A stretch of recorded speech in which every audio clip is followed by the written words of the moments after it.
bom dia. Deixa eu pegar a minha ferramenta, né, gente? Não dá para ficar sem a nossa ferramenta aqui. Que bom estar aqui com vocês. Mais uma vez, alguns rostinhos eu já tinha visto quando eu estive aqui da outra vez.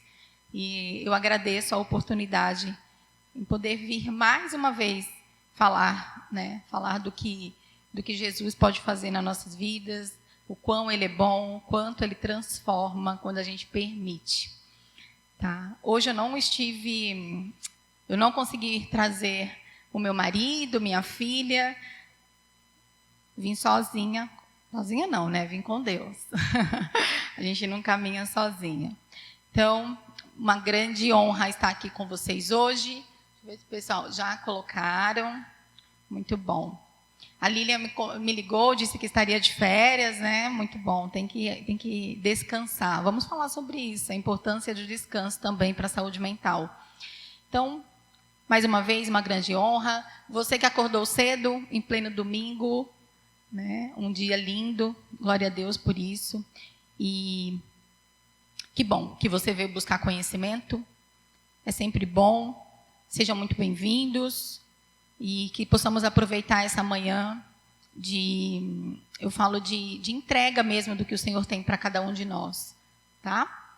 E eu disse que eu não trouxe meu marido, não trouxe minha filha. Eu costumo dizer que sempre quando a gente se posiciona para falar uma mensagem de Deus, para poder levar o conhecimento, porque o conhecimento é libertador, batalhas são, né, colocadas à nossa frente. E aí, ontem, por volta de umas 10 horas, acho 22 horas, assim, até mandei mensagem para a Tamires, já estava com tudo pronto, já me preparando para ir dormir.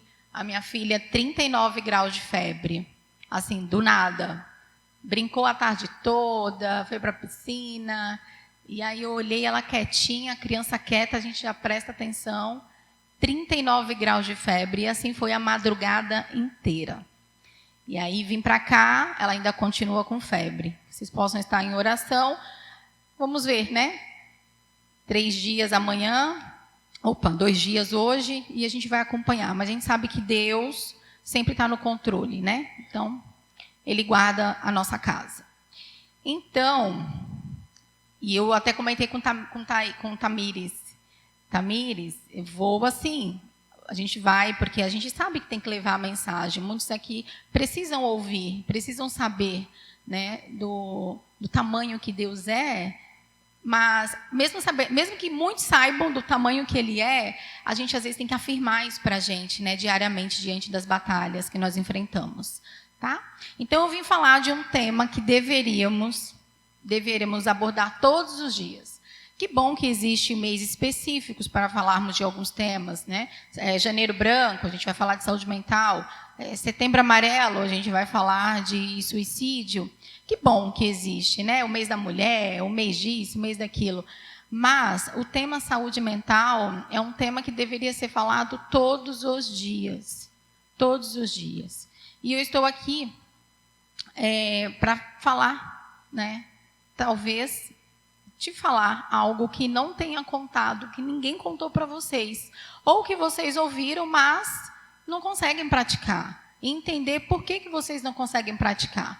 Então, nós vamos falar sobre saúde mental e o que talvez não tenham te contado sobre.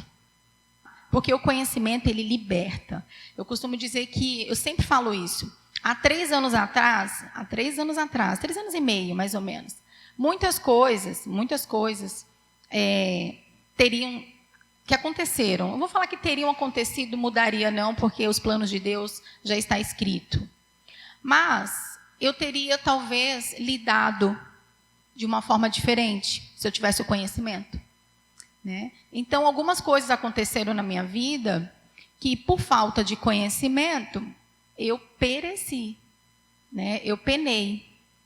Então, você aqui não precisa passar por isso, porque hoje a gente vai levar conhecimento, veio trazer isso, e que vocês permitam, sabe? Se permitam ouvir, para que vocês também não fiquem só em vocês, mas que você também transborde para ajudar aqueles que precisam. Porque às vezes a mensagem não é para você, mas você vem, você se enche e transborda na vida daquele que precisa. Então, permitam aqui compartilhar só um pouquinho da minha história. A outra palestra que eu estive aqui falando de ressignificar, eu contei bastante da minha história, mas hoje eu não vou falar da minha história, só uma introdução para você saber como que eu ingressei nesse mundo, tá? Então, o que me trouxe até aqui foi... Deixa eu só arrumar isso aqui. Eu sou psicanalista clínica, sou poliana, né? Sou especializada em luto e perdas e atualmente estou em formação em neurociências. Sou mãe enlutada, sobrevivente do suicídio do meu filho mais velho, do Lucas, quando o Lucas tinha 20 anos de idade. Lucas morreu há 3 anos e meio. E a partir dessa experiência tão dolorosa, não vou entrar nesse assunto hoje, nem aprofundar nisso, eu transformei a minha dor em remédio para curar outras pessoas. Eu costumo dizer que eu aceitei o chamado de Deus. Pegue a sua dor, transforme em remédio e vá curar o mundo. Vai curar as pessoas que precisam de cura. Está bem? Então, só uma breve introdução. Quem sou eu e por que vim parar aqui? Né? Eu costumo dizer que eu saí da engenharia, eu sou engenheira de formação, né? Graduada, pós-graduada. E aí Deus disse assim, você realizou seu sonho, agora você vai fazer o meu acontecer. E para acontecer, né, os sonhos de Deus não são tão fáceis quando a gente olha para o nosso olhar, pelo nosso olhar natural, né? Existem muitas renúncias, mas com Ele a gente consegue. Então, a gente nem treinou, né, lá no fundo, mas a gente vai seguindo aqui, tá bom? Com os slides. Eu vou te contar o que não te contaram. Preste atenção. Tá tão clarinho, né, gente? Preste atenção. Porque existe, olha só, porque existe um ser maravilhoso que é o Espírito Santo. A gente já começa falando dele aqui. Enquanto eu estiver falando sobre alguns assuntos, pode ser que algo ressalte na sua mente. Tá? Ou já tenha ressaltado quando o louvor se apresentou aqui, quando foi falado o salmo, né? Porque em uma manhã como esta, quando você vem à igreja, Deus pode usar qualquer situação. E não precisa ser necessariamente um sermão. Não precisa ser através aqui do meu sermão, eu falando. Pode ser você chegando ali na porta, você saindo da sua casa. Então, preste atenção nesses detalhes, que eu falo que é o dia a dia, são os detalhes. Então, se você está sentindo, você que chegou aqui, você está sentindo um vazio no seu coração, por alguma razão, sabe? E se Deus deseja que algo que vou apresentar aqui sirva de remédio para você, preste atenção em algumas coisas que serão ditas. Não que eu vou, não no que eu vou dizer, sabe? Mas ao que Ele vai dizer a você através de mim. Então, preste atenção que a gente vai falar bastante coisa. Eu espero que vocês conseguiram entender esse ponto que eu disse. Preste atenção nos detalhes e no que Deus usa situações que não necessariamente sejam um sermão, mas sejam alguns detalhes ao sair da sua casa, por exemplo. Tá? Então, não fique agora pensando em a psicanalista poliana está falando. Não fique pensando em quem estou aqui, na poliana. Fale com Deus. Ontem eu tive que falar essa palavra várias vezes. Fale com Deus para algumas pessoas ontem, inclusive, que estão passando por situações difíceis com sua saúde mental. Sabe? Porque, assim, quando você fala com Deus, quando você fala, Senhor, né? O que o Senhor quer me dizer diante de uma situação, porque é Ele que cura.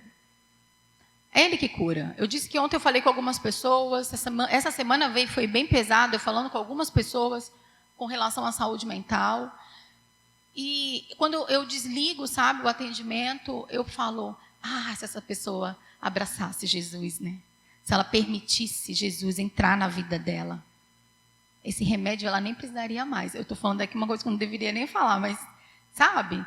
Porque a gente sabe que tem situações que é Jesus que vai curar. A gente vai falar sobre isso. Porque é Ele quem cura. A verdade está nele. E Ele tem uma verdade para mim e para você. Aqui, agora. Então, a verdade está nele. E essa verdade é tanto para o seu uso pessoal, quanto para te capacitar a ajudar alguém. Lembra que eu disse? Às vezes não serve para você. Ou às vezes vai servir para você, mas não só para você. Vai servir para outras pessoas. Quando você começa a dar passos para ajudar outras pessoas, outra pessoa, sua cura também acontece. Faz parte do processo de cura levantarmos da dor e ajudarmos alguém que também está sofrendo. Preste atenção nisso. Eu lembro que quando o meu filho morreu, 4 meses depois eu fui fazer uma viagem missionária. E todo mundo achando que eu estava doida, né? Tá doida, agora vai rodar o mundo, né? Ficou desconcertada. E aí Deus colocou no meu coração, eu sei que está doendo, porque dói. Ele sabia que eu estava passando, ele também perdeu um filho. Na verdade, ele não perdeu, né? Ele nos deu para salvação. Ele nos entregou o seu filho. E eu falei, Jesus, o povo está achando que eu estou doida, mas eu não estou doida. Eu vou para essa viagem missionária. Eu falo para você, foi assim, que coisa linda que Deus fez naquele lugar. A minha dor, né, se tornou um remédio. E eu lembro que ali eu fiquei com muitas crianças que eram abusadas sexualmente. Crianças de 7 a 9 anos que estavam sendo abusadas por quem deveria estar protegendo elas. E ali eu pude falar, sabe? Falar de Jesus para aquelas crianças. E eu lembro que teve uma criança que disse assim, tia, me leva para esse seu amigo Jesus?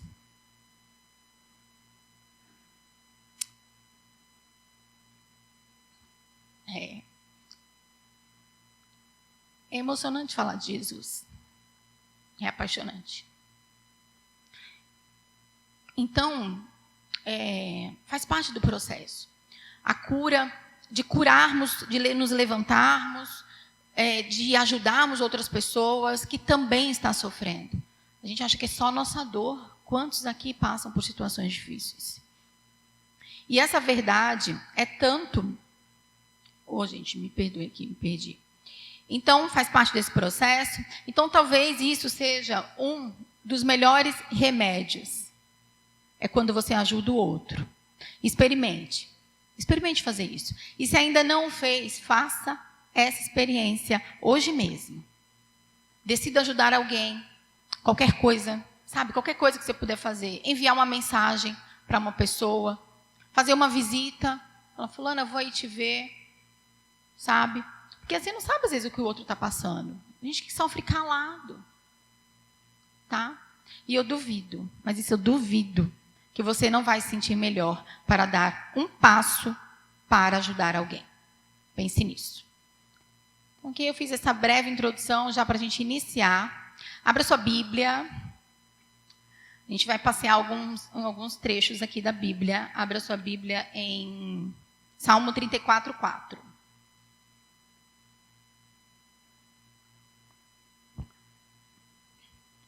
Vamos começar, né, com a fonte principal. A fonte principal de cura. A palavra de Deus.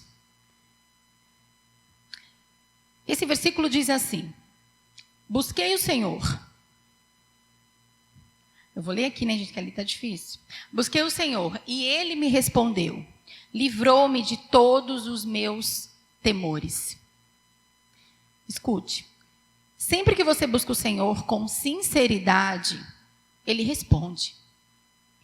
Quando eu falo essa frase no grupo de mães, que tem um projeto, eu tenho um projeto de mães enlutadas. Quando eu falo esse salmo lá, as que são revoltadas com Deus, que estão de brigada com eles, elas se revoltam ainda mais. Por quê? Elas falam, eu pedi com sinceridade para Deus curar, para Deus salvar. Deus não permitiu o meu filho viver. Eu não quero conversa mais não. A gente tem a mania, né? A gente acha que Deus tem que estar à disposição para a gente no tempo dele, de uma forma... É muito louco isso, né? E a gente acolhe essa mãe. A gente não julga, a gente acolhe. Porque só ela e Deus sabem o tamanho dessa dor. Mas voltando aqui. Então, sempre que você busca o Senhor com sinceridade, Ele responde. Ele responde, mesmo quando você acha que não obteve uma resposta. Saiba que, às vezes, nenhuma resposta já é a resposta. É simples assim. Quando aquele silêncio de Deus, quem já passou por esse silêncio de Deus? Não saia do lugar. É a resposta. Vai orar mais para entender se é a resposta de fato. Então, o silêncio de Deus pode ser exatamente o que você precisa para refletir e meditar. E eu costumo dizer, né, que uma coisa é certa. Sempre que você procura o Criador do universo, sabe?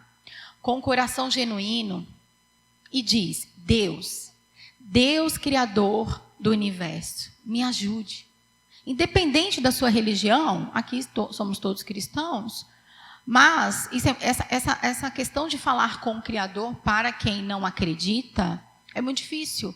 Mas quando essa pessoa está lá no poço e ela não sabe para onde ir, ela tem que buscar uma força maior. Quando ela abre a boca e ela diz: Deus, Criador do universo, me ajude, ele responde. Ele responde. Porque a essência de Deus, gente, é ajudar. Ele não nos abandona. A essência dele é nos ajudar. E o que Jesus fazia? E o que Jesus fazia enquanto esteve aqui na terra? Você já se perguntou? O que Jesus fazia? Ele pregava, ele curava, ele ensinava, ele fazia isso constantemente. E era o tempo todo. O tempo todo Jesus fazia isso. Ele estava fazendo sempre alguma coisa para ajudar alguém. Por isso que eu falo, não é só sobre a gente, é sobre quem está próximo de nós. Então você pode ajudar qualquer pessoa fazendo qualquer coisa. Às vezes você pensa, eu só posso ajudar com dinheiro, com recurso financeiro. Não. Não. Às vezes enviando uma mensagem. E eu costumo dizer, não é falando assim, você precisa de alguma coisa? Não, eu estou disponível. Posso te ajudar nisso? Você quer que eu faça isso? Eu vou fazer isso. Eu costumo dizer isso para quem acabou de perder alguém que ama, né? Se você manda mensagem, se você precisar, eu estou aqui. Cara, a pessoa não vai te chamar, porque ela está quebrada, ela está sofrendo. Você falou, eu estou aqui. O que eu posso fazer por você agora? Às vezes é ir no mercado. Sabe? Coisas que todo mundo pode fazer pelo outro. Então, pense nisso. Eu estou falando só de coisinhas pequenas. Você imagina, né? Então, quando a gente olha para essa questão do ajudar, lembre-se que Jesus, ele era o tempo todo. Ele pregava, ele curava, ele ensinava, ele dividia a comida. Era o tempo todo. Agora, vamos entrar ao nosso assunto central. Olha só o que diz a Organização Mundial da Saúde. A Organização Mundial da Saúde fala que a depressão vai ser a doença número 1. Eu tirei o número 1, mas é o número 1 em 2030. Gente, não falta muito, não. 5 anos. Ela afirma que a depressão será a doença número 1 em 2030. E apesar de toda a oferta, olha que coisa, né? Apesar de toda a oferta de entretenimento para alegrar as pessoas que nós temos, que nós vemos aí, o mundo está cada vez mais mergulhado na tristeza. E a ciência alerta que se chegarmos a 2030, a depressão não será necessariamente a doença que mais mata, mas será a que mais afetará as pessoas em escala global. Não é que a depressão vai matar, mas ela vai afetar. E aí a gente sabe o que acontece quando a depressão chega. Eu vivi isso na pele. Na pele. E não é fácil. Por isso que eu vim para cá, para a gente poder trazer muitas coisas que a gente pode fazer para não deixar esse acontecimento, sabe? Eu não sei se quem está aqui já está com depressão. Eu não sei. Mas a gente sabe que existe sim um médico dos médicos, que pode curar você. Pode curar você, mas você vai precisar também se movimentar, você vai precisar sair do lugar. Certo? Então o Brasil é reconhecido como... E eu coloco aqui por quê, né? O Brasil é reconhecido como o país com maior taxa de transtornos de ansiedade no mundo. O Brasil. 9,3% da população brasileira sofre de algum transtorno de ansiedade. Nós vamos falar quais são esses transtornos aqui, para vocês terem conhecimento. E cerca de 63% dos brasileiros relatam sentir ansiedade, nervosismo ou tensão com frequência. E esses números, eles representam uma soma preocupante de fatos emocionais. Sabe por quê? E a gente pergunta, mas por que tudo isso? Né? Olha o que diz o Salmo 55, 22. Para vocês entenderem o porquê dessa questão da ansiedade. 55, 22.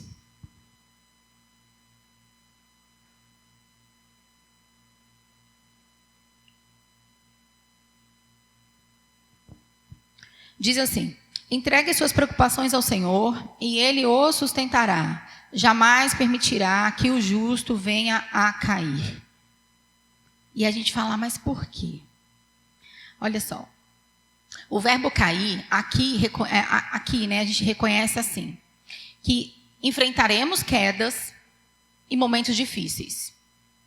A minha versão é NVI, tá? Em algumas versões, o termo é abalado. Ao invés de cair, nós somos abalados.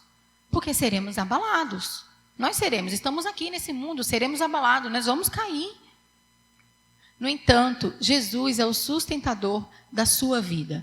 Você já parou para pensar nisso? Todas as vezes que você se abalou, quem foi que te sustentou? Quem foi que te levantou? Foi Jesus. Ele é o nosso sustento. Ele é a força. Então, quando a gente entrega as nossas preocupações, a gente vai distinguir o que é ansiedade de depressão e vai falar o que é os sintomas da ansiedade, que esse salmo é muito claro. Entregue as suas preocupações, porque a ansiedade é preocupação excessiva. Entregue as suas preocupações ao Senhor. E Ele sustentará, Ele vai te sustentar. Mesmo quando você cair, mesmo quando você estiver abalado. Que coisa linda, né? Que coisa linda. Ele é o sustento em todas as áreas da nossa vida. Físico e biológico. O que é? Ele sustenta a vida que pulsa no nosso corpo. Nosso coração, quando bate, é Ele pulsando. Ele sustenta. Ele também nos sustenta na questão emocional. Ele nos impede de afundar em estados mentais e sentimentos destrutivos. E Ele também nos sustenta nas questões sociais, na questão social. O que é? Ele fortalece nossos relacionamentos e nos dá suporte por meio das pessoas ao nosso redor. Por isso que é tão importante estar em comunhão. Jesus é a base que nos mantém de pé, mesmo quando somos abalados pelas tempestades da vida. E aqui, eu faço só um parêntese aqui. Eu me converti há 4 anos. Eu me converti 8 meses antes da morte do meu filho. E eu falo, como não amar esse Deus que já sabia o que eu ia enfrentar e me pegou e me sustentou. Né? Eu fico pensando nisso. Eu falo assim, eu não tenho tamanha gratidão. Eu não tenho nem como. Mas acho que gratidão é pouco para o que Ele fez diante de algo que eu não daria conta. Só Ele que sustenta. Né? Então, assim, Ele é a base. Eu não tinha base, né? Antes de me converter, eu bebia, eu fumava. A vida que todo mundo... A ansiedade. Até o dia que eu tive uma crise de ansiedade. Eu não sabia o porquê que eu estava tendo aquela... O que era aquilo? E aí uma pessoa me chamou e disse, talvez seja a hora de você deixar Jesus entrar na sua vida.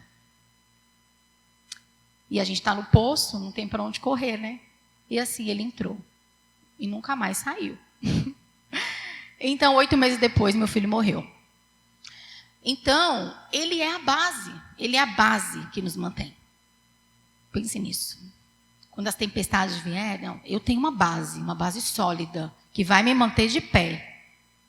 Então, de acordo, né, com a organização, aqui a gente vai falar de estatística, de acordo com a Organização Mundial da Saúde, os casos de ansiedade excessiva e depressão aumentaram aproximadamente 25% em todo o mundo durante o primeiro ano da pandemia. Então, aumentou. E a gente sabe, a gente tem, né, históricos aqui. Quem não passou por uma crise ou teve próximo de alguém em casa? Quem não passou, um vizinho, né? Então, quais foram os fatores que contribuíram para esse aumento?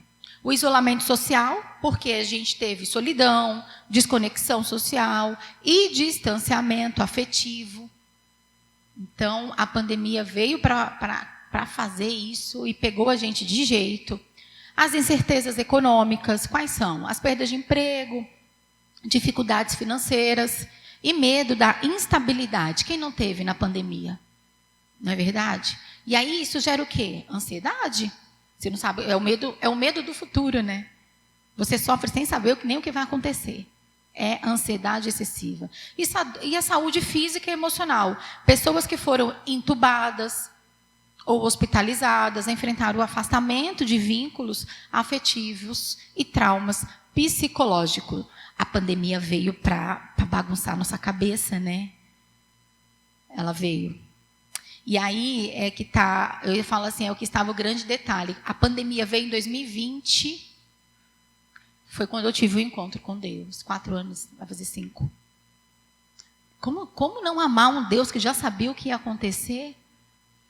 Então, quantos de vocês, eu acredito, na pandemia passaram por situações e fatores que contribuíram para deixar vocês ansiosos?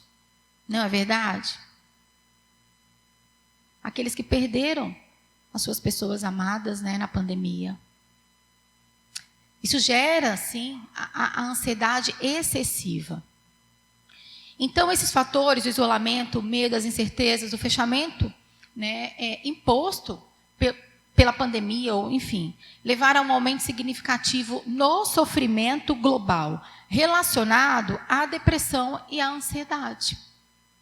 Uma coisa puxou a outra.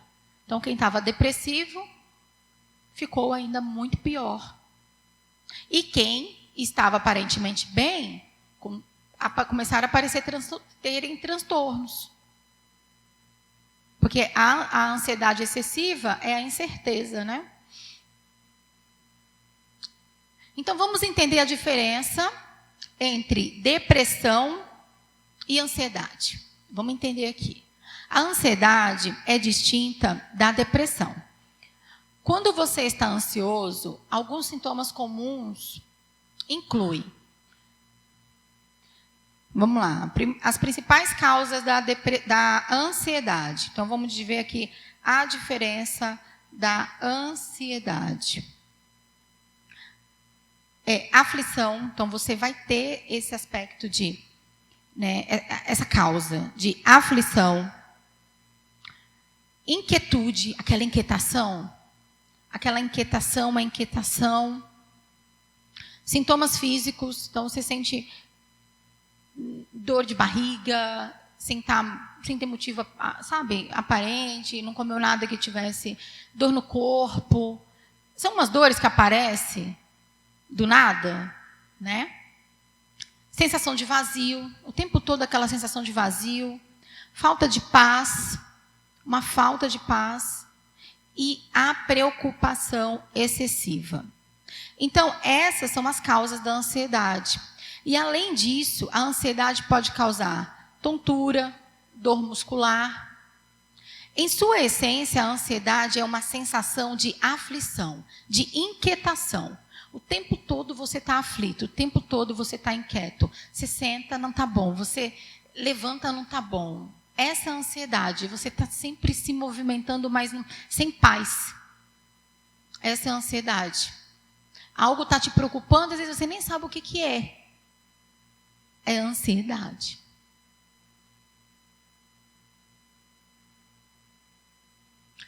A ansiedade, como eu disse, ela é diferente da depressão. Na ansiedade, você pode apresentar sintomas como, né? Então, a gente falou aqui dos sintomas da ansiedade: aflição, inquietude, sintomas físicos, sensação de vazio, falta de paz, preocupação excessiva, né? Então, a ansiedade é essencialmente uma aflição. Pense nisso. Você sempre está aflita. Uma inquietação constante. Você sempre está agitada. Já a depressão é marcada por uma tristeza profunda e persistente. Não se trata de uma tristeza ocasional, porque a gente não está alegre o tempo todo. Tem dia que a gente está triste. Isso faz parte das nossas emoções, é permitido, tá? É permitido. Ficar triste, ficar alegre, depois estar triste de novo. Isso é normal, isso faz parte. Então, a depressão é uma tristeza profunda e persistente. E não se trata de uma tristeza ocasional, tá? De vez em quando. Que é normal em nossas vidas, mas de um estado constante, acompanhado de diversos sintomas físicos e emocionais. Por exemplo, pessoas com depressão podem ter queda da imunidade, o que os torna mais vulneráveis a infecções, dificuldade em lidar com vírus ou bactérias, o que pode levar a infecções mais graves. Tá? Então, quando a gente fala aqui das principais causas da depressão, eu vou colocar algumas aqui. A tristeza constante, perda do prazer, tontura, problemas sexuais, falta de energia, perda de esperança, cansaço, fadiga, apetite para mais ou para menos e queda, como eu disse, da humanidade. Estudos mostram que em casais que viveram juntos por décadas, mas eu estou vendo a dona Inês aqui, não foi o caso dela, porque a dona Inês, né, carrega Jesus. Olha que interessante esse estudo. Eu olhei para a dona Inês e lembrei. Estudos mostram que em que casais viveram juntos por décadas, quando um dos cônjuges falece, o outro frequentemente adoece e também pode falecer logo em seguida. Tem estudos que revelaram 6 meses depois. Um foi, o outro foi. A mãe de uma amiga minha, ela perdeu o pai em 15 dias. E aí, eu acho que 2 semanas depois, a mãe. Né? Então, muitos anos de casados. Então, isso acontece por quê? Porque a tristeza profunda causada pela perda enfraquece o sistema imunológico, deixando o corpo mais suscetível. Olha que interessante, né? Então, quando você fala, mas fulano perdeu, morreu alguém, logo em seguida não deu conta, morreu também. Então, o que acontece? O seu sistema imunológico cai, as suas defesas do organismo caem, e essa depressão profunda, né, enfraquece o seu sistema. E aí você é acometido por outras doenças, uma pneumonia, enfim. Né? Então, quando a gente olha aqui para a dona Inês, a gente vê como Deus sustenta, né? O sistema imunológico da dona Inês. Isso é tão importante. Você vê como Jesus ele é a base. Porque não é... Agora, se você não tem Jesus, você se entrega. Você se entrega. Né? Então, isso é muito importante. Então, essa diferença, né, das principais... Estejam atentos a isso. Diferença das principais... entre depressão e ansiedade, né? A ansiedade, ela geralmente é acompanhada de uma crise de pânico, né? A ansiedade pode se manifestar através dessas crises de pânico. Então é importante a gente estar atento. Eu lembro que meu filho acordava na madrugada, ele gritava, e eu não sabia, às vezes eu achava que estava um pesadelo. Ele já estava com histórico de crise de ansiedade, mas eu desconhecia o assunto, né? Eu desconhecia. Então, quando você conhece, você sabe lidar com aquilo. É muito mais fácil. É muito mais fácil. Então, essas crises de pânico, elas são decorrentes da ansiedade excessiva. E durante essas crises, a pessoa experimenta sentimentos catastróficos, como: eu vou morrer. Vai acontecer uma tragédia. Como um acidente, eu vou sair ali, vai ter uma bala perdida, vai me atingir. Você sempre está, a sua cabeça ela não para, você sempre está pensando no pior quando você entra em crise de pânico. Eu entrei, esses dias o elevador parou lá no meu andar e tinham 3 crianças dentro. E uma delas gritava, mas gritava. E eu só escutava até chegar, né, até sonar lá. Eu só escutava uma falar assim: calma, respira. Falei, a mãe dessa menina deve ser terapeuta. E aí ela acalmou a outra amiguinha. E porque a menina, quanto mais desesperada, mais ar vai faltar. Então, ela teve uma crise de pânico. Não necessariamente essa criança, né, não sei o histórico, esteja com ansiedade. Vamos falar um pouquinho também sobre. Mas é isso, a crise de pânico é sempre você achar que você vai morrer. Que você vai entrar no carro e vai ver uma bala perdida. Você já andou com gente assim? Já teve gente próximo de você assim? Quando você sai meu pai é assim, tá? Ele tá com tosse, ele tá resfriado, ele já fala, eu vou morrer, tô com tuberculose. É um absurdo. E corre, vai para vários médicos. A gente tem que estar sempre cuidando disso. Então, quando a gente pensa nessas questões de crise de pânico, quando alguém, se você tiver com alguém passando por essa situação, acalmar essa pessoa. A gente ensina muitas técnicas de respiração, ajuda muito. Então, esse pensamento constante em cenários catastróficos, alimenta a ansiedade, desencadeando as crises de pânico. Outros sintomas que incluem aí essa ansiedade excessiva. Dificuldade para dormir, você não dorme bem, não adianta. Percebam os homens aqui quando eles estão com problema no trabalho. Uma equipe que dá, enfim, problema no trabalho de uma forma geral.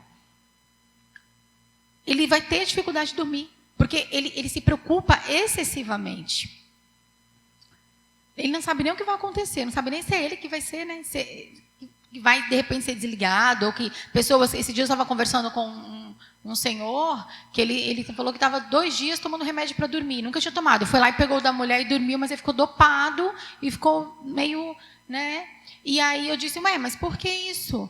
E ele disse que eu vou precisar mandar 30 pessoas embora. E eu não sei por onde começar. O que ele fez? A gente vai falar sobre isso, sobre as anestesias que a gente coloca no nosso corpo. Então, esse homem não dormia naturalmente. Que nós somos, Deus é perfeito, Ele fez a noite para a gente dormir ter um sono natural.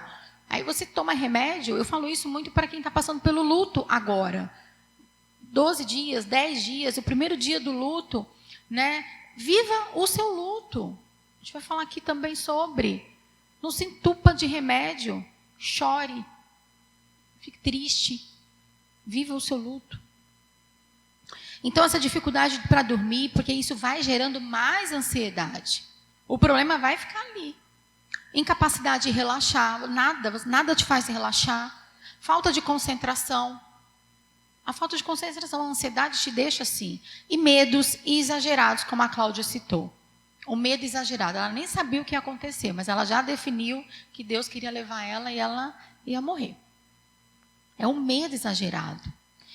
E aí, como é que a gente faz, Então, a depressão e suas características, pode manter ainda nesse, tá? Na depressão, a tristeza cresce de forma contínua. Então, a tristeza, ela vai só aumentando na depressão.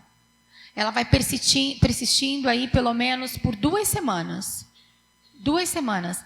Gente, é tempo, se você estiver atento, pai, mãe que estão aqui, abram os seus olhos para esses sintomas para os seus filhos. Eu demorei tanto tempo para entender.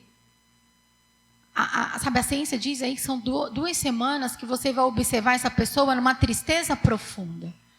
Eu demorei 2 anos até sair um laudo. Porque até então, para mim, era um jovem que estava com preguiça. Que tinha tudo. Para quê? Não tem necessidade de ter isso, não. Aí é assunto para outra palestra. Mas entenda, tristeza profunda, 2 semanas consecutiva. A pessoa só quer dormir, a pessoa não quer comer, ou a pessoa só quer comer e só quer dormir, quer ficar no escuro, não quer tomar banho, não quer cortar cabelo mais. Calma aí, são muitos jovens, Eles passam por mudanças significativas. Então, os principais sintomas incluem desesperança, você não tem uma esperança para nada, não sente alegria de viver, nada. Perdas imaginárias, por exemplo, acreditar que ninguém gosta de você, mesmo que isso não seja verdade. Então você fica imaginando o tempo todo que as pessoas não gostam de você. Perdas reais, como emprego, casamento ou a morte de alguém que você ama. Então, é importante você entender que a depressão, como que ela vai se manifestar? Ela se prolongando por 2 semanas, mas aí tem essas causas. Você não tem como, as causas estão ali. Morreu alguém, você perdeu o emprego. E aí passou 2 semanas e você percebe essa pessoa com comportamentos diferentes de ansiedade. A depressão tem essas características. E o que influencia a depressão? A depressão não é apenas sobre a perda em si, mas sobre o que essa perda representa. Quando a gente fala de alguém que perdemos por morte, ou um emprego que você perdeu, né? O que representa isso? Por exemplo, você perdeu alguém e sente, né? E se sente que perdeu também o seu respeito próprio. Porque o que acontece quando a gente fala de perda por morte? As pessoas perdem a identidade dela. Por exemplo, uma mãe que era acostumada a levar seu filho no colégio. Esses dias eu conversei com uma mãe que ela perdeu os 4 filhos de uma vez. Os 4, num acidente de carro. E 58 dias depois, morreu o marido. Como dizer para essa mãe, né? E hoje eu falo para você, essa mulher, ela é de Brasília, uma coordenadora maravilhosa. Ela escreveu já alguns livros. Ela usou a dor dela para curar. Só Deus faz isso. E ela disse isso para mim, essa frase. Eu não perdi o meu respeito próprio. Eu sabia o que Deus tinha para mim no sentido do amor. É difícil. Ela nunca precisou tomar um remédio para depressão. Ela foi se reerguendo, ela fala. Então, assim, mas tem pessoas que não conseguem e a gente tem que ajudar. Tá? Então, o que influencia a depressão? Sente que perdeu, né, o seu respeito, a sua identidade, você fica perdido nisso. Eu sempre falo, construa uma nova identidade, você perdeu, no sentido de agora, né, porque em Deus nós já temos a nossa, mas aqui nessa terra, enquanto estivermos aqui, se tiver que reconstruir, reconstrua uma nova identidade. Né? Você tem que integrar isso tudo no novo ser, aqui, físico, né? Então, quando você sente que perdeu o apoio emocional na vida, né, não tem ninguém que te apoie, aquele vitimismo, ninguém me ajuda. Porque isso a gente, não sei se vocês já pensaram nisso, né? Mas eu falava muito assim para o meu filho. Ai, Lucas, pelo amor de Deus, sem drama. Eu falava assim para ele. Ele, ai, mas ninguém me ajuda. Tá vendo? Era assim, o tempo todo reclamando. Interessante, né? Ai, pelo amor de Deus, eu na sua idade já tinha isso, já fazia isso, já fazia... A comparação, né? Quem está com depressão não quer ser comparado. Entenda isso, não quer ser comparado. E muitas vezes eles não sabem expressar. Eles vão viver nesse mundo aqui, ó. Sente que perdeu o amor, o apoio emocional na vida. Né? Então, a solidão aumentou após a perda, quando você perde alguém que ama, aumenta. A casa da Dona Inês, né, Dona Inês? Anos casada. Não tem como ela dizer, não aumentou. Tá, mas o que ela vai fazer com isso? Que ela continua. Existe um coração batendo. Né? Então, esses significados são cruciais para entender e trabalhar quando a depressão bate na sua porta. Né? E aí eu coloco como enfrentar. Como enfrentar isso? Refletir sobre o que a perda representa. O que a perda do meu filho representou na minha vida? O que era o Lucas para mim? Valorizar as pessoas e os recursos que ainda estão presentes na sua vida. E o que ficou? Quem são as pessoas que ficaram? Foram perguntas que eu fiz. Para eu não entrar num quadro depressivo. E o luto por suicídio, a culpa, ela aloja em você. Ela gruda em você. É igual um carrapato. Então, compreender, sabe, que o entretenimento é vazio. Cuidado, esse celular, gente, aqui, ó. Ele é bom, nossa, ajuda pra caramba. Mas ele tem entretenimentos que são vazios. Né? Então, você entender isso também mascara a dor da depressão. Porque não vai resolver as questões profundas. Tem muitos pais que chegam para mim e falam assim, o menino tem 14 anos. Poliana, eu não sei mais o que eu faço. O quê? O quê?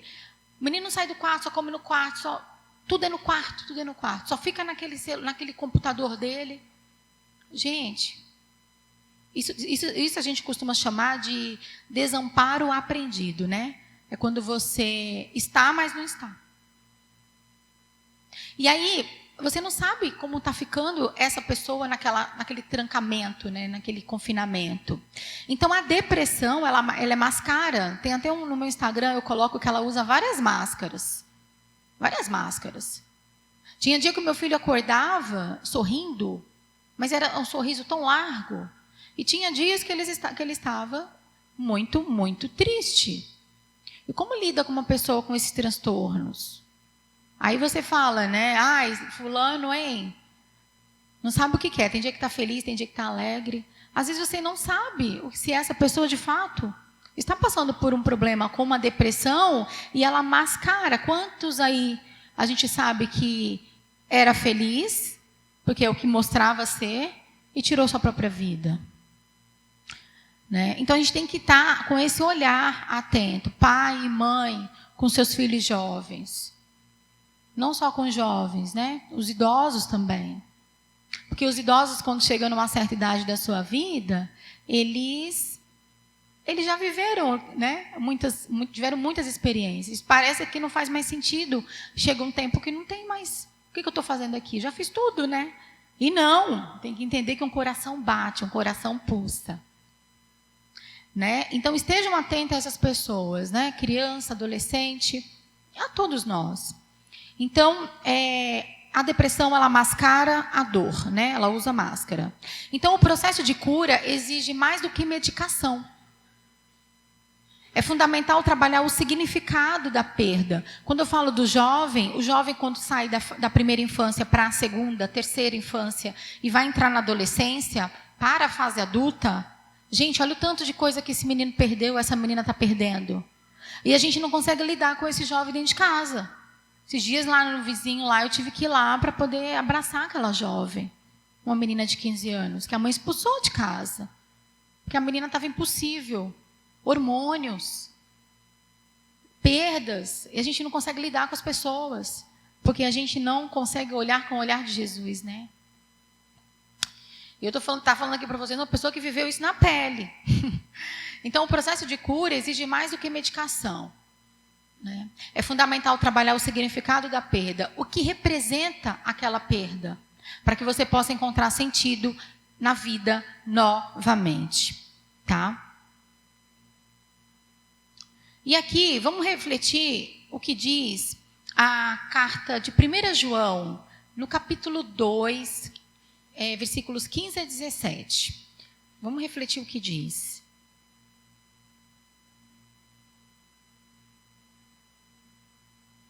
Lá no finalzinho, né, da Bíblia.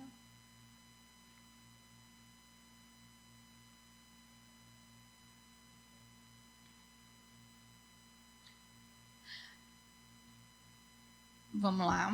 Vou dar uma corridinha aqui, né, por causa do meu tempo. Nesse trecho, somos advertidos a não amar o mundo, nem o que há nele. Não se trata de deixar de amar as pessoas. Presta atenção. É não amar o mundo, mas sim ter cuidado com o apego às coisas do mundo. João destaca 3 aspectos aqui específicos. A concupiscência da carne, que refere-se ao sensualismo, aos desejos descontrolados e à busca desenfreada por prazeres físicos. A concupiscência dos olhos, que representa o materialismo, o fascínio exagerado pelo que vemos e desejamos possuir. E a soberba da vida aponta para o egocentrismo, o orgulho e a obsessão pelo status e pelo poder.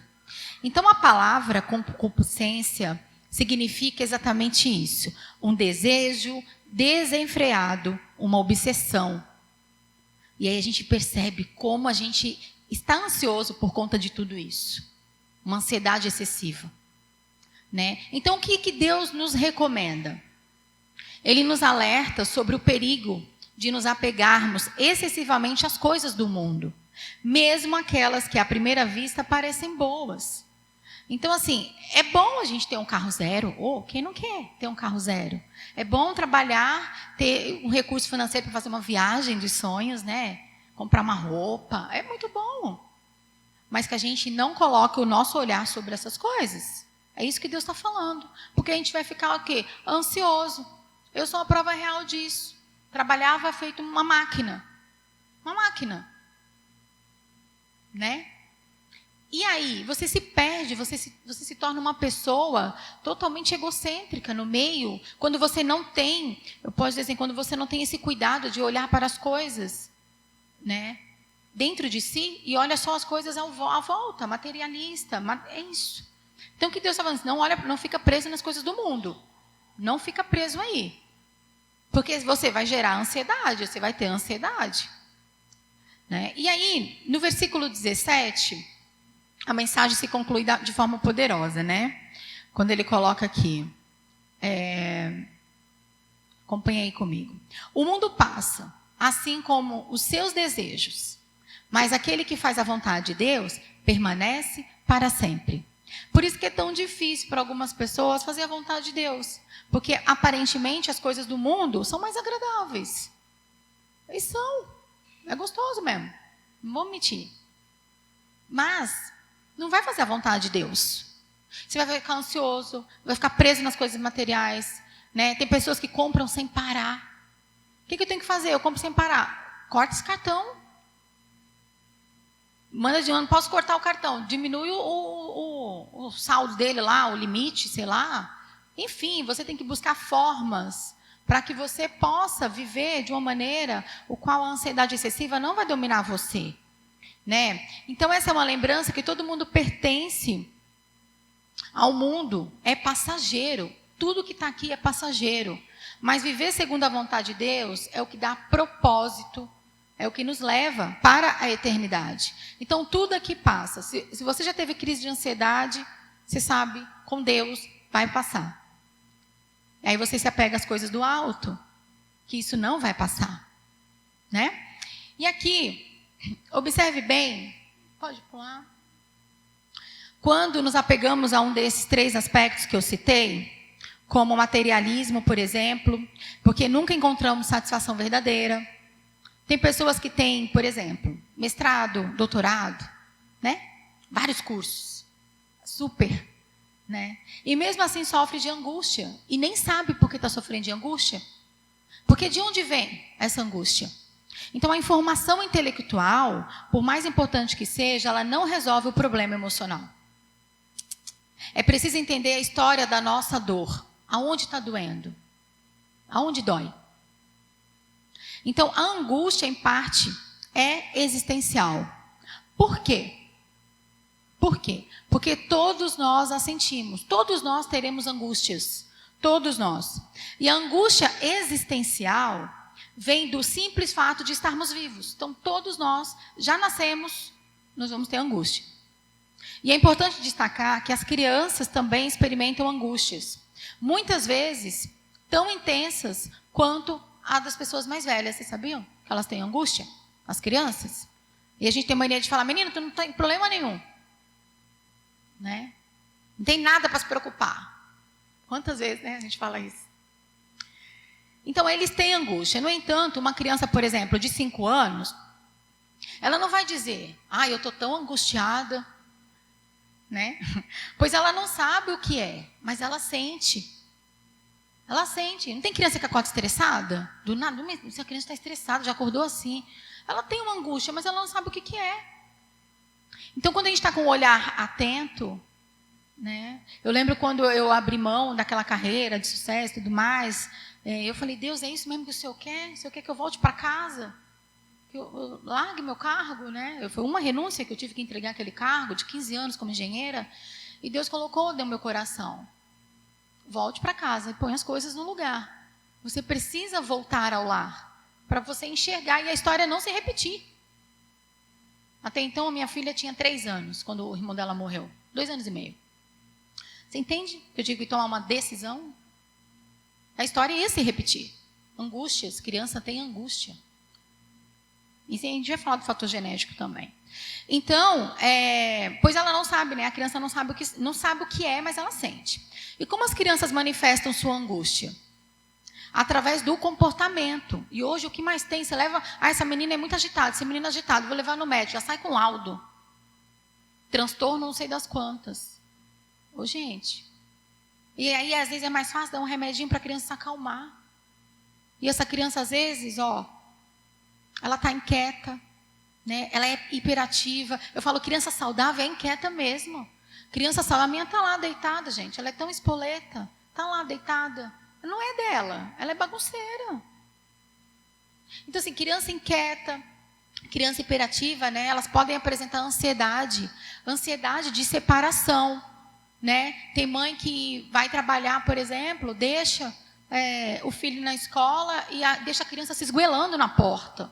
Eu não estou falando para essa mãe não deixar o filho na escola, estou falando o que essa mãe precisa fazer para acolher. A criança até vai ficar na escola, vai chorar, soluçar até dormir, sei lá o que vão fazer com ela lá dentro. Essa criança, ela pode apresentar no futuro uma ansiedade de separação e nem sabe o porquê. Ela não sabe por quê. E aí você tem meios de lidar com isso, né? Então, fobia escolar, criança que não quer ir para a escola de jeito nenhum. E aí você não sabe o motivo. Você não sabe o que essa criança pequena, a mãe teve que enfiar lá na creche porque ela tinha que trabalhar. Mas teve que colocar. Essa criança chorava descompensadamente. Ela cresceu, se tornou um adulto, ou se tornou uma adolescente, e ela tem pavor de escola. Aí você fala, ou menino burro, ou menino preguiçoso, nem para a escola gosta de ir.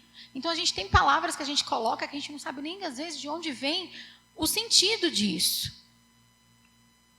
Tá? Tem crianças também, né, que essa questão emocional, da ansiedade por separação, o trauma que um divórcio causa. Né? O trauma que um divórcio causa. Então, é importante a gente estar atento, porque são situações que vamos passar. E como lidar com uma criança nesse sentido, né?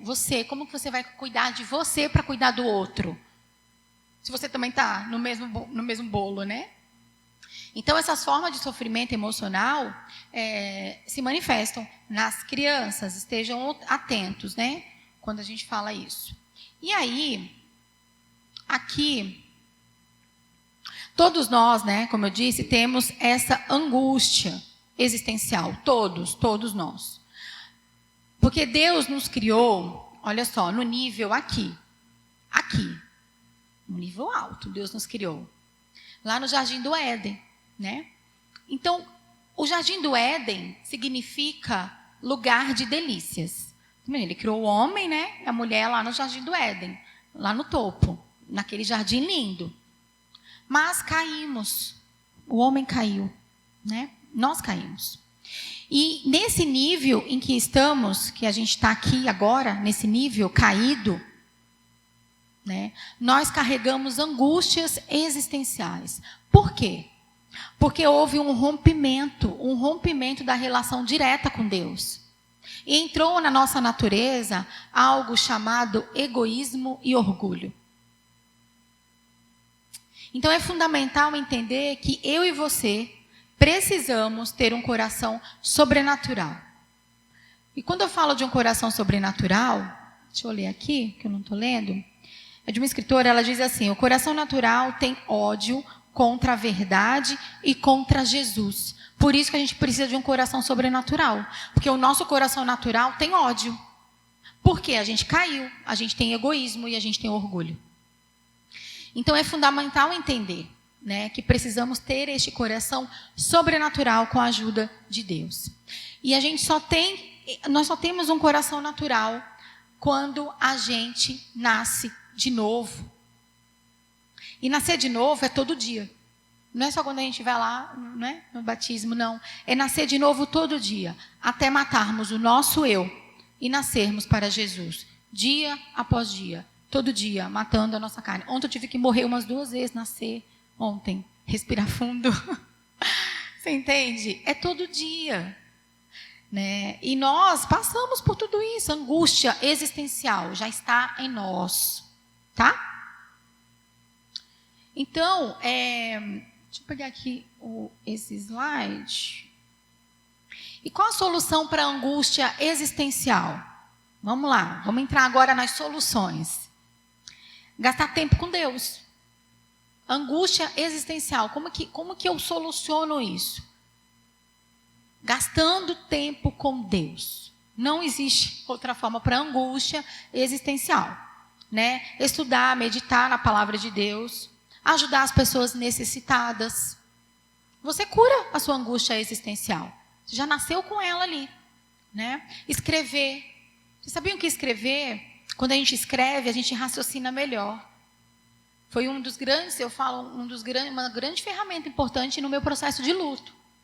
Eu passei a escrever com tamanha frequência, coisas que eu não podia falar para outras pessoas, eu não queria falar na terapia, mas eu podia falar para Deus. E quando eu não conseguia falar, porque a tristeza estava corroendo dentro de mim, eu escrevia. Tem, sei lá, uns 15 cadernos, todo dia escrevo até hoje. Daqui a pouco eu lanço um livro. Então, é isso. Pode falar.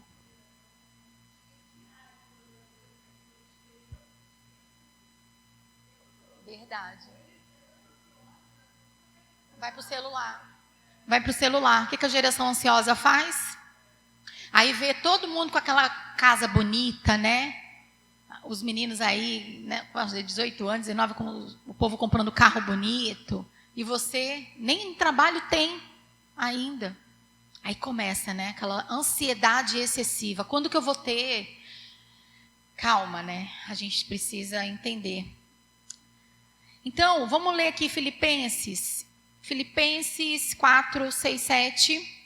Eu vou dar uma corridinha aqui, tá? Eu quero enfatizar o que diz, né, sobre... O que diz aqui, ó? Não andem... capítulo 4, versículo 6, 7. Não andem ansiosos por coisa alguma, mas, em tudo, pela oração e súplicas, e com ação de graças, apresentem seus pedidos a Deus.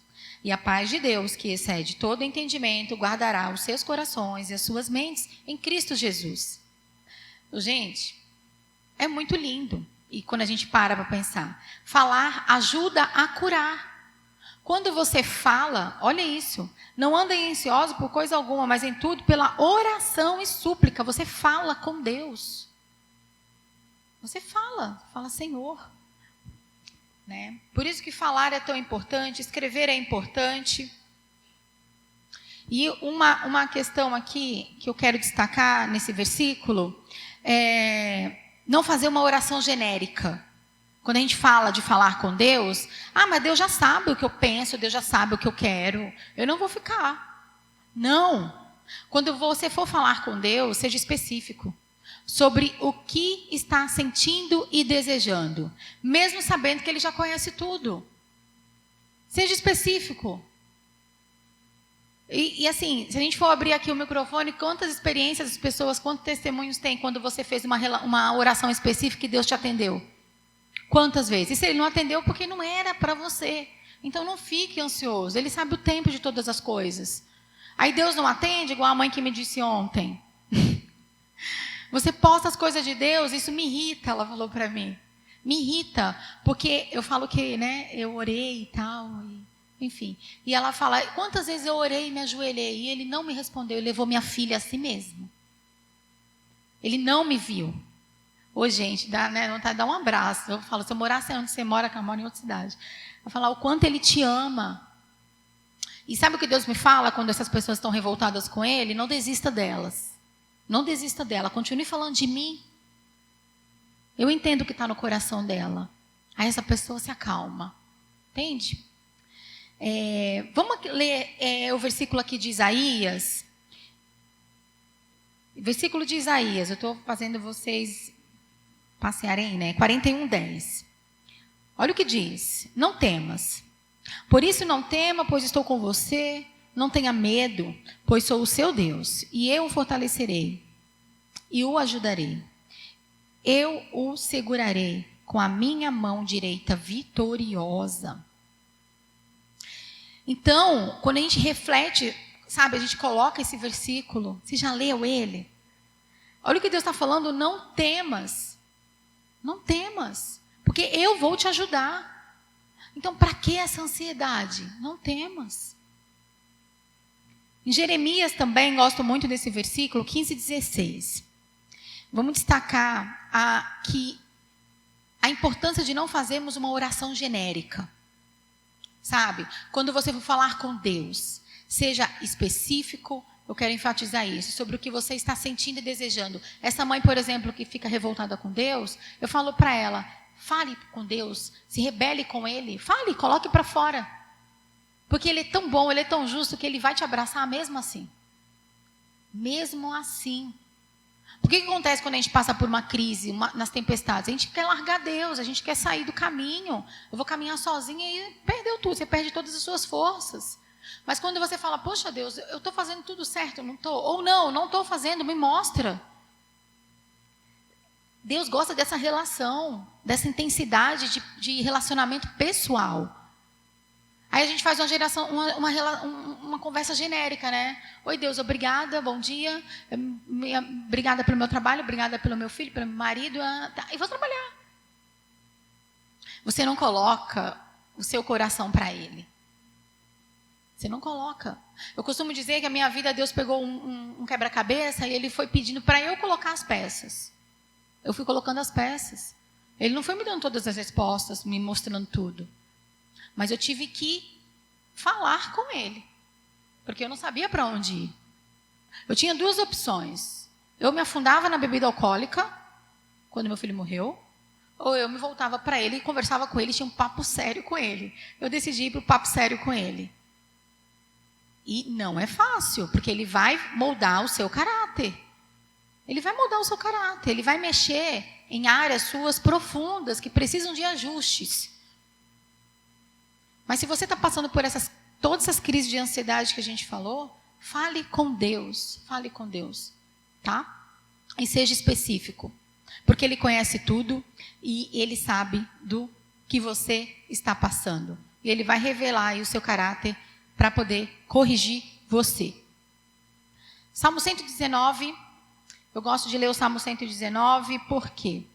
Eu costumo dizer que Jesus é o nosso modelo de saúde mental. Pode ir passando, eu estou passando mais rápido. Jesus é o nosso modelo de saúde mental. Né? Porque o que Jesus fazia? Eu já vou ler aqui o Salmo 119, tá? O que Jesus fazia quando a gente pensa nele como um modelo de saúde mental? Ele tinha momento com o povo. Ele tinha momento com todo mundo.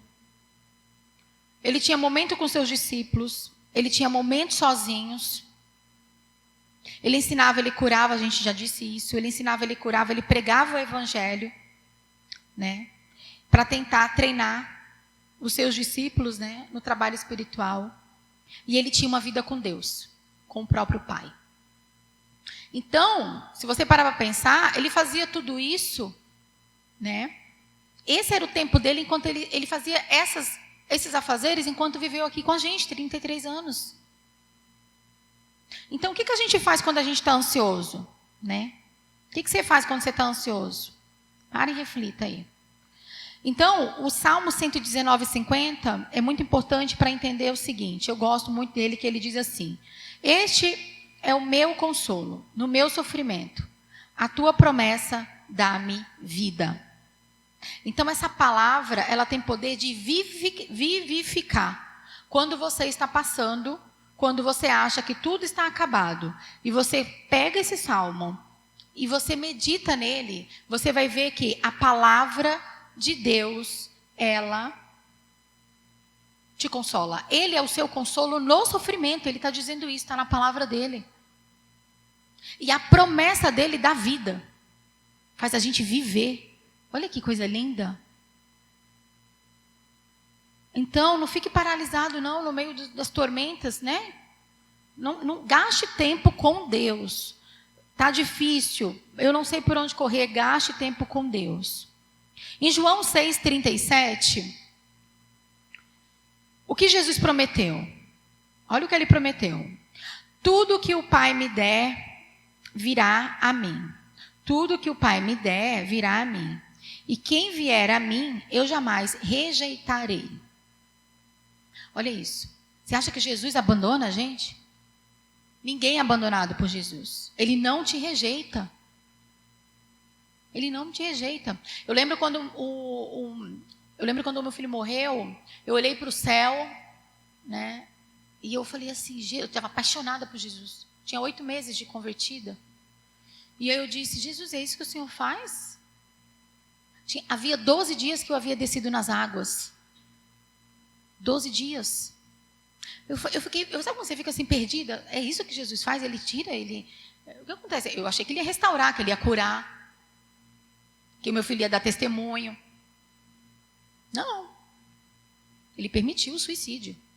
É outro assunto também, por questão de tabu, né? A gente tem que falar isso mais na igreja. Mas, enfim. E ali eu lembro que eu sentei no meio-fio, sozinha. Eu olhei para o céu e eu disse: Jesus, eu aceito o que o Senhor fez. Na hora. Disse: eu aceito. Eu aceito. E obrigada pelos 20 anos.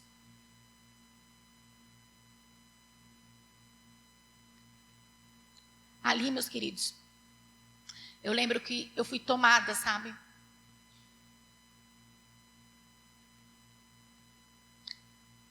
Eu falo que eu fui tomada por um amor que não dá para explicar.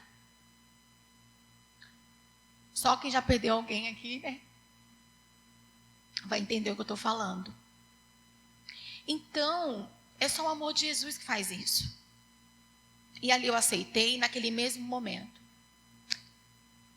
E eu ansiava por tomar a Santa Ceia. Porque até então eu passei pelo processo de conversão. Deus teve muita pressa na minha conversão. Eu falo, a partir do momento que eu aceitei, Ele começou rapidamente a fazer as coisas. Porque Ele sabia o que eu ia enfrentar e eu precisava dEle. Ele precisava ser a fortaleza, Ele precisava ser minha rocha. E eu lembro que eu ansiava pela Santa Ceia. E aí foi que eu me dei conta. Eu tomei minha primeira Santa Ceia no dia que eu enterrei meu filho. E ali eu sem força para tomar Santa Ceia. Eu não queria tomar Santa Ceia, porque eu estava muito triste. Eu estava machucada, natural. Mesmo amando Deus. E aí uma pessoa fez uma videochamada comigo, porque eu estava em casa, eu não conseguia ir à igreja. E uma pessoa fez assim: onde você está agora? E eu disse: estou em casa. E ela disse: sabe que dia é hoje?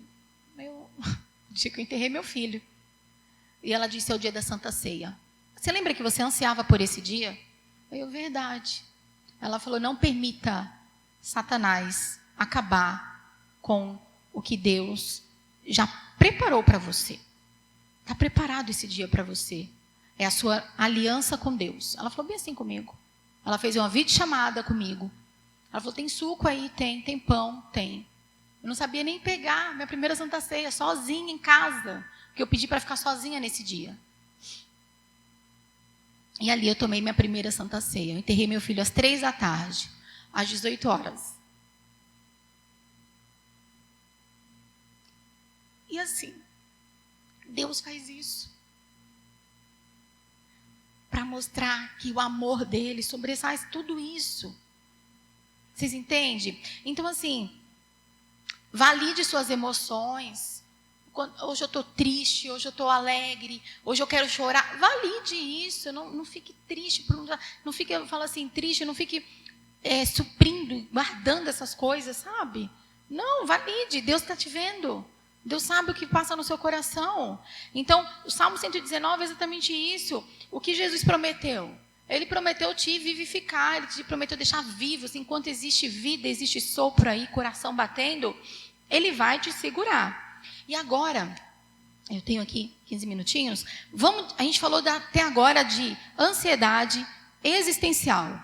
Então, nós já temos isso, já é nosso, por causa da queda do homem, toda essa história que a gente já falou aqui, tá?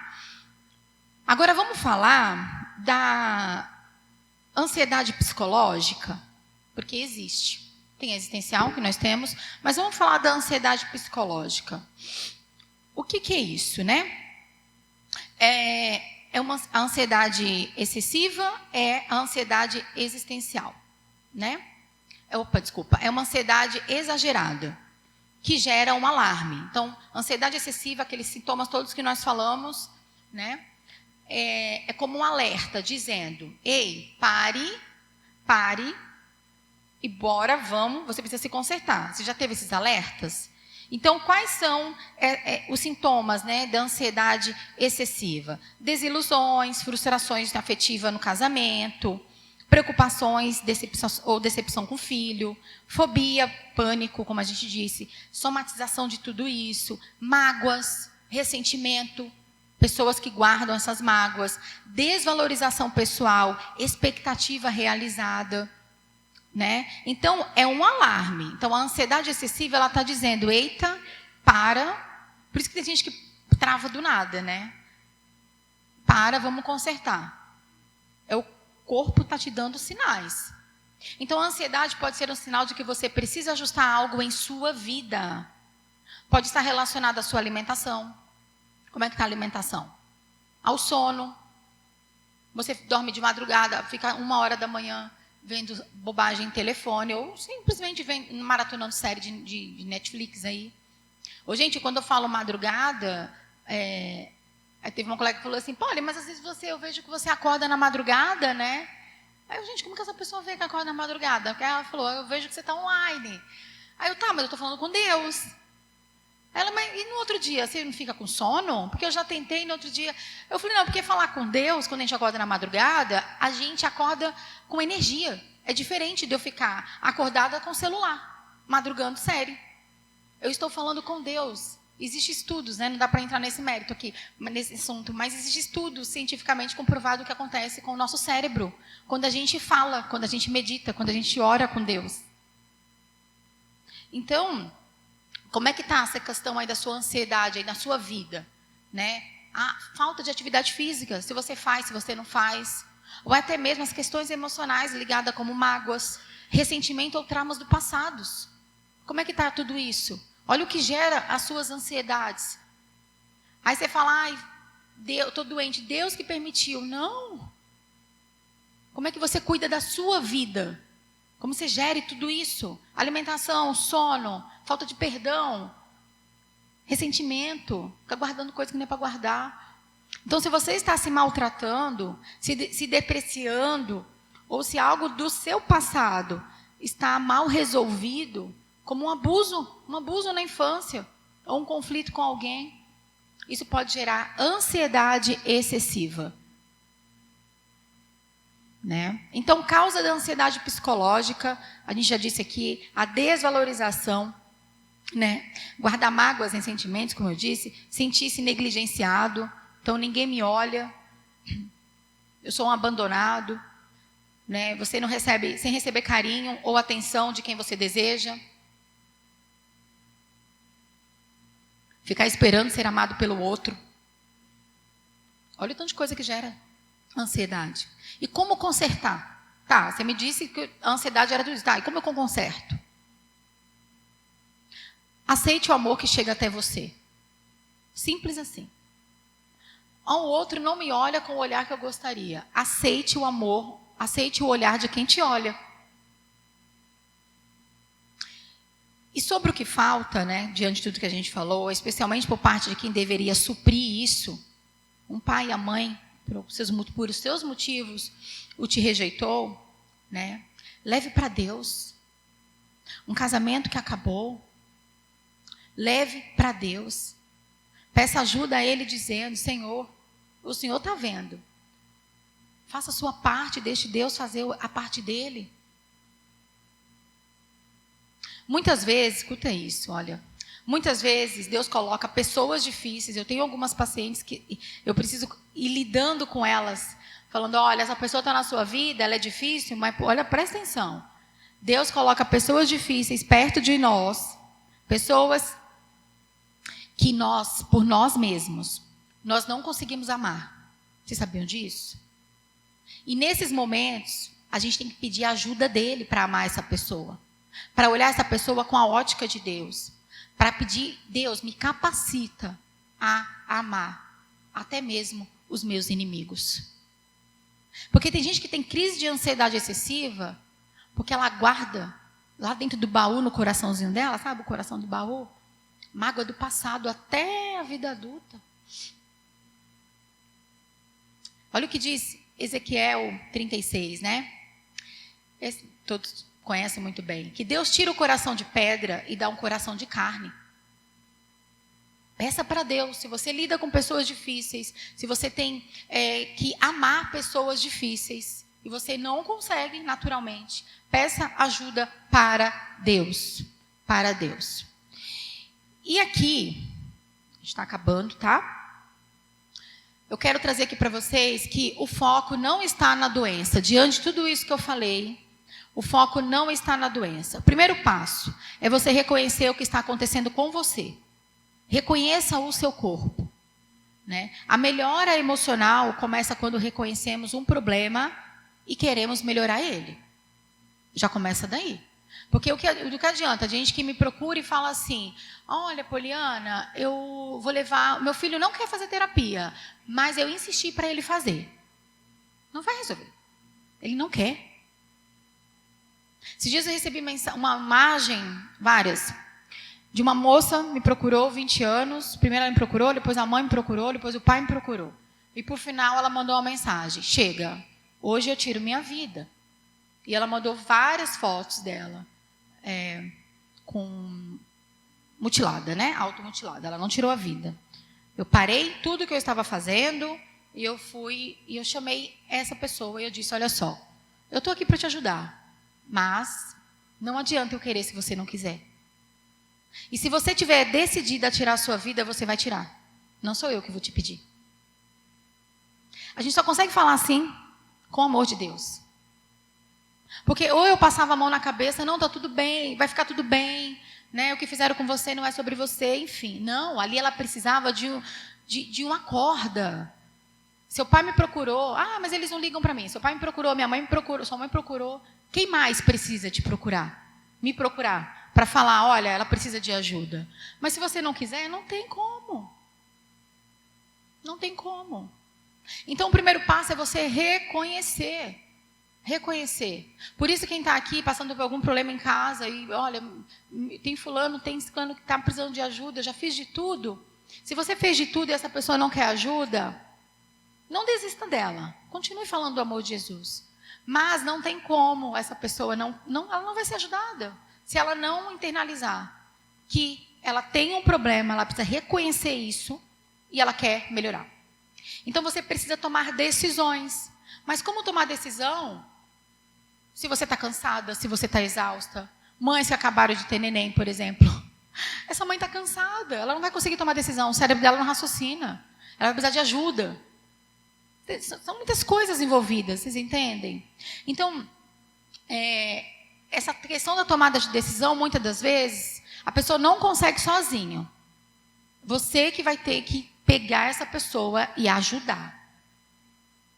Às vezes a pessoa está trabalhando tanto e ela não percebe que ela está tendo crise de ansiedade por causa do trabalho excessivo. Então você chega nessa pessoa e você mostra para ela. Sabe? Mostra para ela, vamos desacelerar um pouco. Vamos fazer tal coisa que você não faz mais. Você entende? Então o foco não está na doença. Não está. Onde moram as dores? Você precisa saber onde mora a sua dor. Por quê? Olha que interessante. O cérebro não amadurece sem repertório. Você sabia disso? O seu cérebro não amadurece sem repertório. O que significa isso?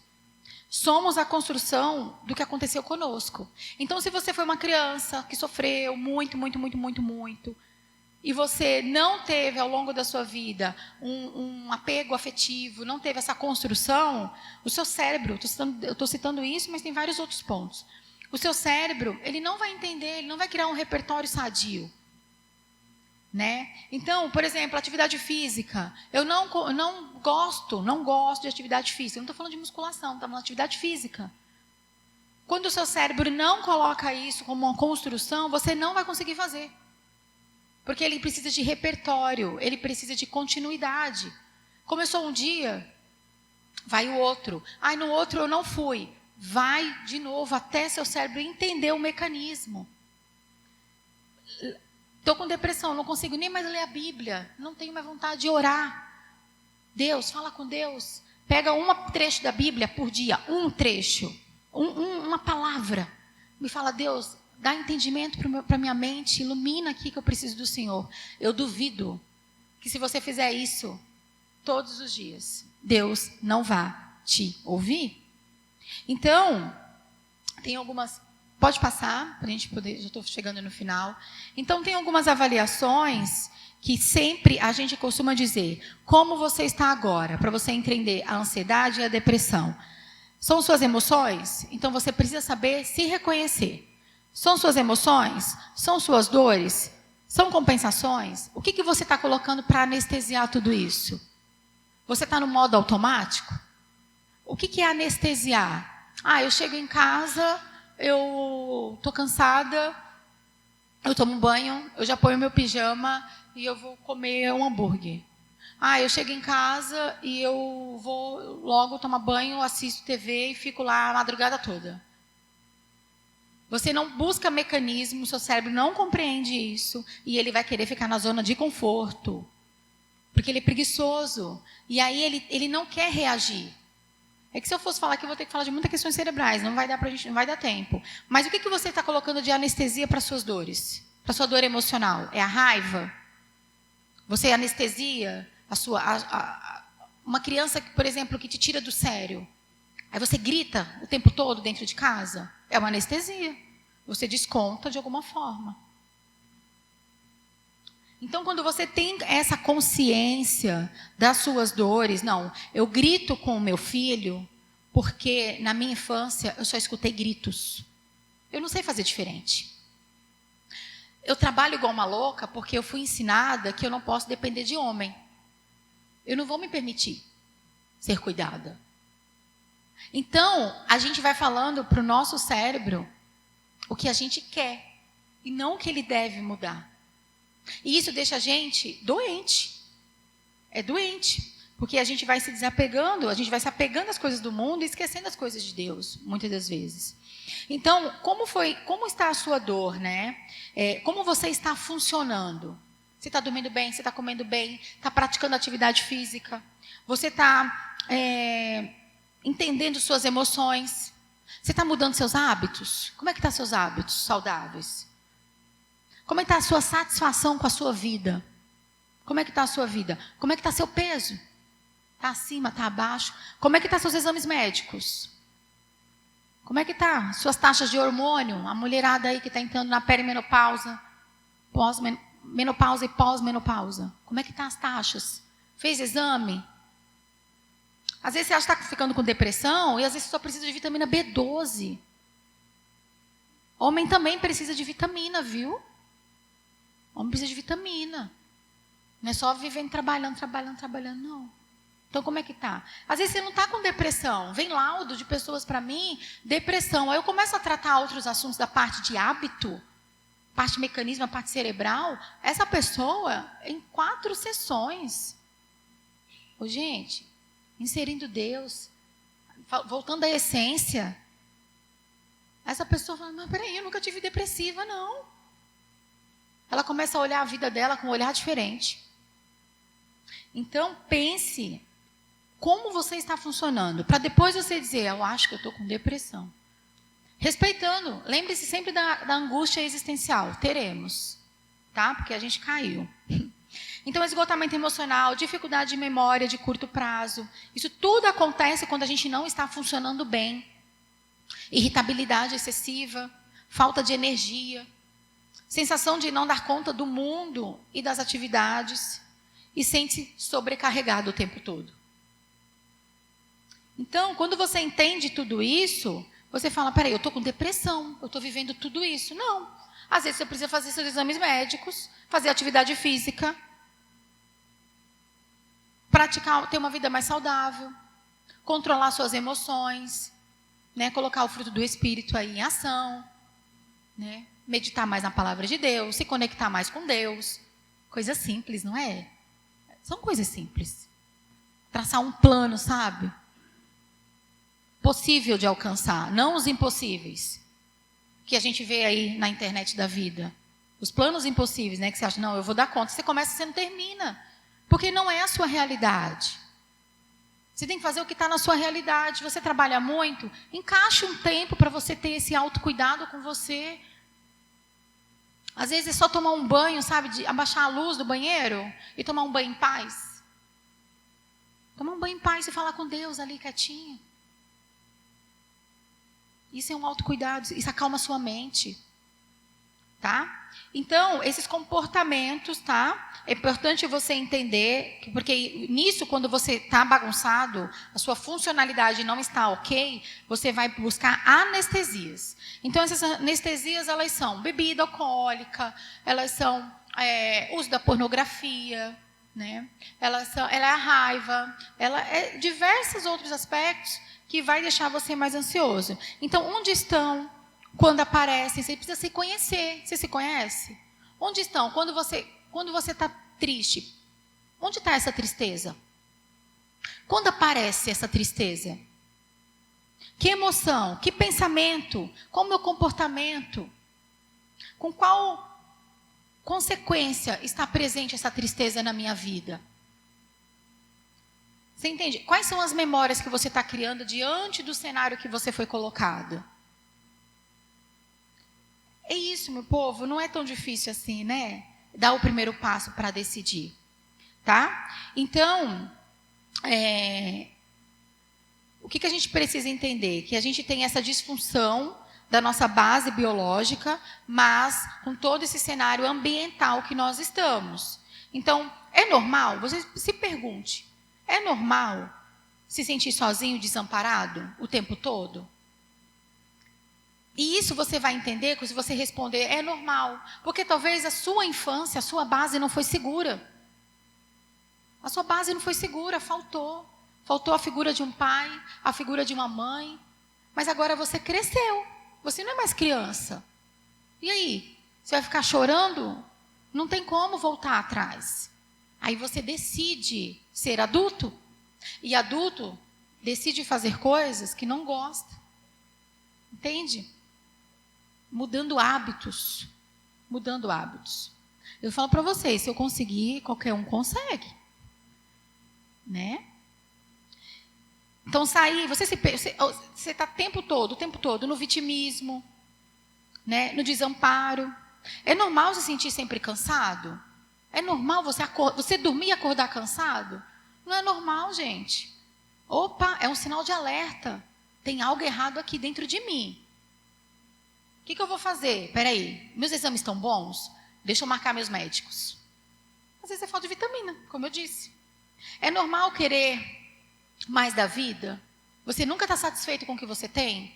Você sempre vai em busca de mais, já é incansável isso. É tão bom voltar à simplicidade, né? Tem um livro que eu indico aí para a mulherada, Volte ao Lar Antes que o Dia Termine. Esse livro é muito lindo. É normal não conseguir seguir seus sonhos? É normal não ter mais sonho? A gente é movido por sonhos, tá? E é normal não conseguir seguir uma dieta? Não é normal. Não é normal não conseguir seguir uma dieta. Gente, vou falar uma experiência própria aqui. E eu fecho. O meu marido, depois que a gente mudou os nossos hábitos, depois da nossa conversão e tudo mais, ele eliminou 15 quilos. 15 quilos. Só repondo vitaminas importantes para o corpo, né? Atividade física. E tendo uma vida mais saudável. Desacelerando. Desacelerando. É possível. Não é impossível. A gente coloca um comando no nosso cérebro que é só a gente que põe. Tá? É só a gente que põe. Então, aqui, quando a gente traz, né, nós somos programados, eu não vou entrar nesse assunto, pode passar, que nós somos programados para pertencer, mas vem a questão do vínculo. Se você não teve vínculo na infância, isso vai impactar na sua vida adulta, tá? São muitos fatores envolvidos, né? Então, o que pode impactar? Sono, alimentação, uso de telas, então a gente já falou sobre isso. Mas, quais pontos estão, você precisa se perguntar, quais pontos estão em disfunção? E como isso acontece no comportamento? Né? E aí, a gente já pode agir. Quando você para e pergunta, quais pontos da minha vida estão bagunçados, estão em disfunção? E como eu posso agir? Como que eu vou agir? Qual vai ser a minha reação? E aí você pontua. Eu preciso de ajuda, sozinho eu não dou conta. Eu vou ter que pedir ajuda, que a gente acha que a gente dá conta de tudo sozinha. Tá entendendo? Eu vou marcar meu médico, amanhã cedo eu já marco meu médico. Eu não gosto de musculação. Ok. Eu vou fazer uma caminhada todos os dias de 20 minutos na quadra da minha casa. Eu vou pôr o pé na grama para sentir a natureza, porque a natureza me aproxima de Deus. Tá entendendo? É viver, viver, viver. Mas a gente, né, sobrevive, a gente se arrasta. E é tão bom, né, gente, viver. É tão bom. Então, como mudamos o cérebro para a saúde mental? E eu fecho dizendo aqui para vocês. Aumentando a segurança emocional, pessoal, social e cognitiva. Aumentando a autocompaixão. A autocompaixão é, seja gentil com você mesmo. Respeitando você. Né? Mudanças de comportamento. Regulando a sua questão emocional. Mudando os seus pensamentos. Quebrando crenças limitantes que colocaram sobre você. Né? Criando novas memórias. Criando novos hábitos. Diminuindo carga negativa, mudando a sua rotina, é necessário mudar a rotina, sendo o chão seguro para aquele que precisa, para ele não caminhar sozinho, tá? Então isso você ensina você mesmo a funcionar e sabendo o que vai te fazer bem e o que te vai fazer mal. Então você ensina, isso vai diminuir a sua ansiedade excessiva e vai te tirar, te ajudar, porque olha só, o remédio de depressão, ele só por si só, ele não faz milagre. É um conjunto. Não adianta você tomar, tanto é que tem gente que fica 6, 5 meses ótimo com remédio de depressão e depois ele volta tudo de novo para aquela baixa absurda, porque ele não mudou o hábito, ele tem que colocar o hábito, mudança de hábito. Não adianta. Então, nascemos prontos para poucas coisas, mas necessitamos de muitas. E eu encerro trazendo Salmo 42:11, que você faça uma autoanálise. Salmo 42:11 diz: Por que você está assim tão triste, ó minha alma? Por que está assim tão perturbada dentro de mim? Põe a sua esperança em Deus, pois ainda o louvarei. Ele é o meu Salvador e o meu Deus. Então, esse salmo é uma autoanálise. 1 Reis, a gente fala eu falo que Deus é o terapeuta. Deus é terapeuta, né? Quando Elias foi lá, se escondeu, né, na caverna, estava triste. E Deus falou, levanta, né? Mandou um anjo para dar comida para ele, porque quem está com depressão, às vezes nem quer comer. Levanta, come e vai. É assim que Deus faz, gente. É assim que Deus faz. Então, façam essa autoanálise e sua atitude pode ser decisiva. Sua atitude pode ser, depende de você. E para depender de você, você vai buscar recursos. Sozinho, admita, não dou conta, eu preciso de ajuda. E eu encerro agradecendo a vocês. Eu espero que vocês receberem esse conhecimento. São muitos assuntos, gente. Muitos assuntos. A gente for falar, vai ficar aqui até, né? Aí você tem vida. Deixa eu só voltar aqui naquela frase. Você tem vida. Você tem muita vida para viver. Pense nisso. Muita. E ali eu deixo meus contatos, tá? Minha rede social. Lá tem alguns projetos. Se você precisar ou indicar para alguém que precisa de ajuda, está lá na minha bio do Instagram e meu telefone. Tá certo? Que Deus abençoe e eu agradeço a oportunidade.